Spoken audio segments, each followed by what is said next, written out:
నేను ఇప్పుడు పులిహోర చేస్తున్నాను కానీ ఒక 5 రెసిపీస్కి ఇదే ప్రాసెస్. అవేంటో చెప్తాను, వీడియో ఎండ్ వరకు చూడండి.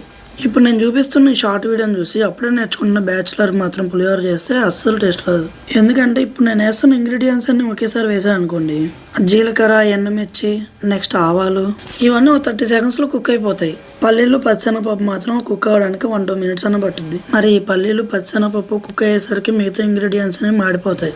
కర్రీ చేసేటప్పుడు అయితే ఉల్లిపాయలు గోల్డెన్ బ్రౌన్ కలర్ వచ్చే వరకు ఉంచండి అని చెప్తారు, కానీ ఈ తాళం గింజలకు అలా చెప్పలేము. అలా చెప్పినా మీకు అర్థం కాదు. ఉల్లిపాయలు అటు ఇటుగా ఎగినా పర్లేదు, కానీ ఈ తాళం గింజలు అటు ఇటు అయితే ఏ రెసిపీ కూడా టేస్ట్ ఉండదు. సో దీని సొల్యూషన్ కూడా నేనే చెప్తాను, వినండి. దానికంటే ముందు ఇలా ఆయిల్లో కరివేపాకు, పచ్చిమిర్చి వేసేటప్పుడు చాలా జాగ్రత్తగా ఉండాలి. నూనె ఎగిరి తుప్పర్లా మీద పడుతూ ఉంటుంది. సో ఎప్పుడైనా కరివేపాకు, పచ్చిమిర్చి నూనెలో వేయాలంటే నాలాగే మూత పెట్టేసాను. మీరు కూడా ఇలా ఎగురుద్దని అందరూ ఉల్లిపాయ వేసిన తర్వాత కరివేపాకు, పచ్చిమిర్చి వేస్తుంటారు, కానీ ఆయిల్లో అయితేనే కర్రీ చాలా బాగుంటుంది. అందుకని మీరు ఇలా మూత అడ్డు పెట్టైనా సరే కరివేపాకు, పచ్చిమిర్చిని ముందు వేయండి, ఏ కర్రీలో అయినా.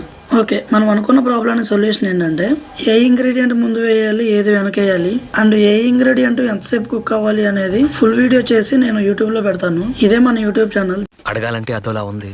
సబ్స్క్రైబ్ కూడా చేసుకోండి మామ. ఇప్పుడు ఇందులో రైస్ వేసుకొని నిమ్మకాయ కలిపితే పులిహోర అవుద్ది, పెరిగేసి రైస్ కలిపితే కర్డ్ రైస్ అవుద్ది, ఓన్లీ రైస్ కలిపినా కూడా తాలింపు రైస్ అవుద్ది, అదే మజ్జిగ పోస్తే మజ్జిగ చారు అవుద్ది, చింతపండు వేస్తే చింతపండు పులిహోర అవుద్ది. పులిహోర ఒక్క దాంట్లోనే వేరుశెనగ గుండెలు వేయాలి, వేరే రెసిపీలు అయితే వేయొద్దు, అది గుర్తుపెట్టుకోండి. ఒక 10 కూరలకి 90% ప్రాసెస్ ఇదే మామ. ఆ మిగతా 10% ప్రాసెస్ ఏంటో నెక్స్ట్ వీడియోలో చెప్తాను.